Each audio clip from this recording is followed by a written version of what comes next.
Maitli, a CA student, is perusing the audit report of a company, and her eyes fell on the alphanumeric 18-digit alphanumeric number after the auditor's signature and membership number. She was wondering that what is this 18-digit alphanumeric number.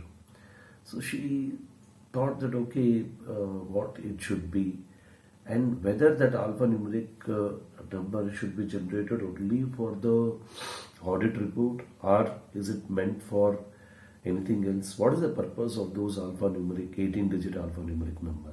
A very interesting question they have asked.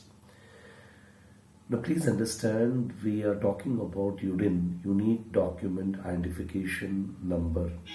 Practicing chartered accountant are required to register in the UDIN portal of ICI, and they are required to generate the UDIN for every audit report and certificate which is generated. So whether the UDIN is required only in case of the audit report, answer is no. Not only audit report, but by every certificate which is generated by the auditor, the UDIN is required for every certificate and every audit report. Basically, unique document identification number, why it came into picture. So it was found that the financial documents and certificates were attested by third person, misrepresenting themselves as CA members. So what was happening, that the financial documents, certificates were attested by third person, misrepresenting themselves as the CA members, and were misleading the authorities and the stakeholders. They were misleading the authorities and the stakeholders.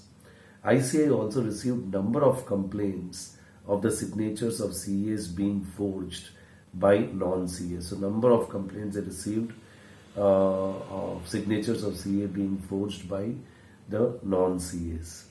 To curb the malpractices, the Professional Development Committee of ICI implemented in a phased manner an innovative concept of UDIN, that is Unique Document Identification Number. So a unique, what you can see, UDIN was, they brought a new concept of UDIN actually, that is Unique Document Identification Number. All the certificates were made mandatory with effect from the 1st February 2019 as per the Council 379th meeting, and then subsequently even the audit report signing from the 1st April 2019 on, also it was made mandatory that it should be affixed with UDIN. So the auditor will generate the UDIN through UDIN portal of ICI, and it's a 18-digit alphanumeric number which will be affixed on the document. So Maitli, what she was looking at, the article assistant was looking at the 18-digit alphanumeric number, that is nothing but the UDIN, to protect the interest of the members from misuse of their signatures by the third persons or the non-members. Okay, so this is how it is actually. I'll see you in the next video.